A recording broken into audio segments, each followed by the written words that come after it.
ఒంగోలు నగరంలోని 30వ division గద్దలగుంటలో division కు చెందిన వైసీపీ రాష్ట్ర నాయకులు కంకనాల వెంకట్రావు, టీడీపీ రాష్ట్ర ఉపాధ్యక్షులు ఒంగోలు అభ్యర్థి దామచల జనార్దన్ ఆధ్వర్యంలో టీడీపీలోకి చేరడం జరిగినది. వారితో పాటు అనుచరులు సుమారుగా 200 మందికి జనార్దన్ కండువలు కప్పి సాదరంగా పార్టీలోకి ఆహ్వానించారు. ఈ కార్యక్రమంలో డివిజన్ నాయకులు, కార్యకర్తలు పాల్గొన్నారు. అక్కడి నుంచి నేను ఈ టీడీపీ ప్రభుత్వంలో జనార్దన్ గారి సమక్షంలో ఈ పార్టీలో చేరాల్సిన పరిస్థితి నాకు ఏర్పడింది. ఏం పరిస్థితి అంటే, నేను గత 20 సంవత్సరాల నుంచి వాసన్న దగ్గర ఉండేవాడిని. వాసన్న పరిస్థితులు చూస్తే నాకు ప్రతి సంవత్సరం కూడా నేను ఆలోచిస్తూ ఉండేవాడిని. ఏం ఆలోచించేవాడిని అంటే, వాసన్న ప్రతి సంవత్సరం ఎలక్షన్ ముందు 4 మాటలు చెప్తా ఉంటాడు. ఈ 2 నెలలు నా కోసం పనిచేయండి, ఈ 5 సంవత్సరాలు మీకోసం పనిచేస్తా అంటాడు. అది పచ్చి అబద్ధం. అది ఎలక్షన్కి 6 నెలల ముందు మాత్రమే మాట్లాడతాడు.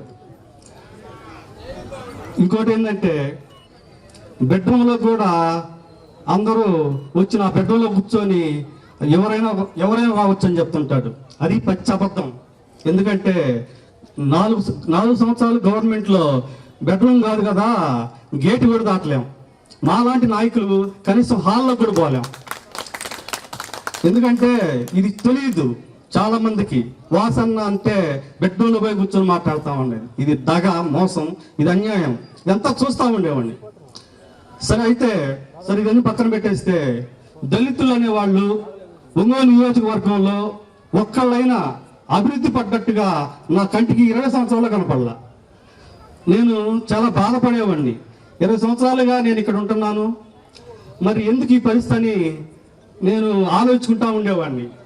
నేను తీక్షణంగా పరిశీలన చేస్తే నాకేమనిపించిందంటే, కంకనాల వెంకట్రావు అనే అతని మీద మా పాత నాయకుడు ₹1 బిల్లు నా నెత్తి మీద పెడితే నేను ₹1 కూడా పనికిరాదనేది అతని ఉద్దేశం.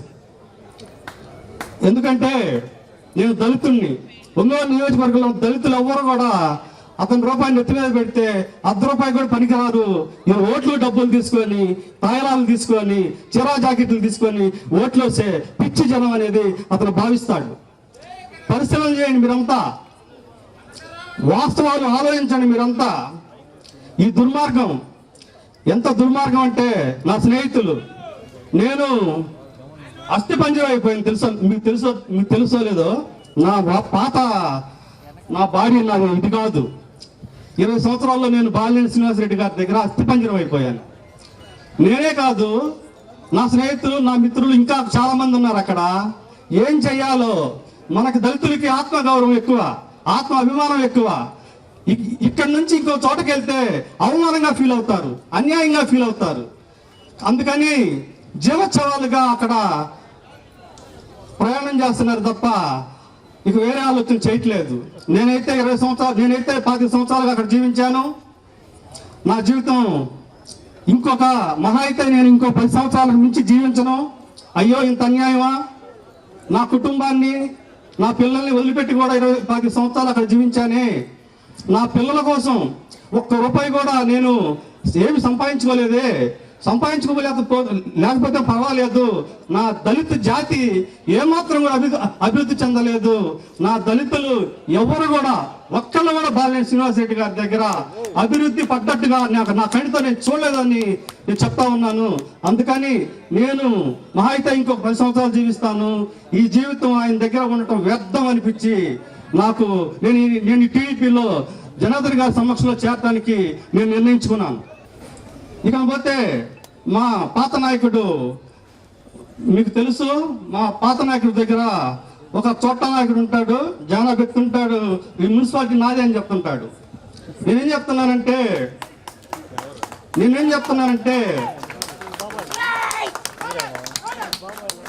చెప్తున్నానంటే ఇలాంటి ఇతను కాలం చెల్లిన నాయకుడు, మా పాత నాయకుడి దగ్గర ఇతను మా ఎస్సీలని ప్రలోభాలకు గురి చేసి, మనం దాదాపుగా మన మున్సిపాలిటీ వర్కర్స్గా ఉంటాం మనమంతా కూడా.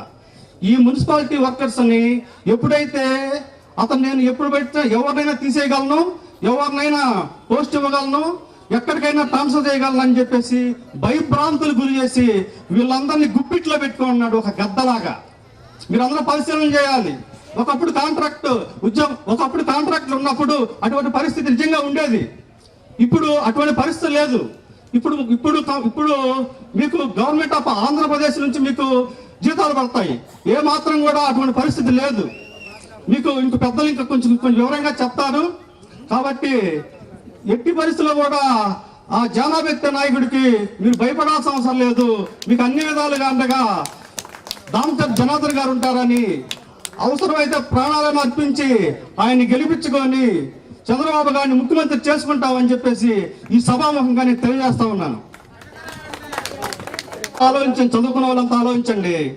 ఇప్పుడు నవరత్నాలు కానీ పాదయాత్ర వాగ్దానాలు కానీ ఏ అయినా కూడా 10,000, 15,000, 18,000 అంతకు మించి లేదు. ఇది నేను నీకు మేలు చేశాను అంటున్నాడు. ఈ మేలుతో మన ఇంట్లో ఎవరైనా ఒక్కళ్ళైనా మన కాళ్ళ మీద మనం నిలబడి మన జీవితాన్ని కట్టుకునే పరిస్థితి ఈ నవరత్నాల వల్ల ఉందా అని అడుగుతా ఉన్నా. ఇది దగ కాదా, మోసం కాదా? మన కార్పొరేషన్ తాళాలు వేసేసి మన కార్పొరేషన్ లో కూడా ఏమాత్రం మనకు అభివృద్ధి చెందడానికి అవకాశాలు ఎన్నో ఉన్న కార్పొరేషన్ ని ఈ దుర్మార్గంగా దాన్ని క్లోజ్ చేసేసి మనం నోరు కొట్టి మనల్ని బిచ్చగాలం చేశాడు. నిజంగా చెప్పాలంటే ఆయన డబ్బులు ఇచ్చిన మాట వాస్తవమే, మనం తీసుకున్న మాట వాస్తవమే, అవి 2 రోజులకో 3 రోజులకో మన దగ్గర అయిపోయిన మాట వాస్తవమే. కానీ ఆ డబ్బులు మనకు ఏమాత్రం ఉపయోగపడవని చెప్పేసి ఈ సభాముఖంగా నేను తెలియజేస్తా ఉన్నాను. ఈ నవరాత్రాలు గనక మాకేదో మేలు చేస్తున్నాడని కనుక మీరు భావిస్తే మీరు గనక స్లో పాయిజన్ టైపులో మొత్తం ప్రజలందరూ బెగ్గర్లు అయిపోతారని ఈ సభాముఖంగా నేను తెలియజేస్తా ఉన్నాను. మళ్ళా గనక మనం గనక ఓట్లేసి గనక మనం గనక ఇప్పుడున్న ప్రభుత్వాన్ని కనుక మనం గెలిపించినట్లయితే మనం చివాలుగా మిగిలిపోయి పూర్తిగా బెగ్గర్లు అయిపోతాం అని చెప్పి సభముఖంగా మీకు తెలియజేస్తూ నాకు అవకాశం ఇచ్చిన మీ అందరికీ ధన్యవాదాలు తెలియజేస్తూ ముగిస్తా ఉన్నాను.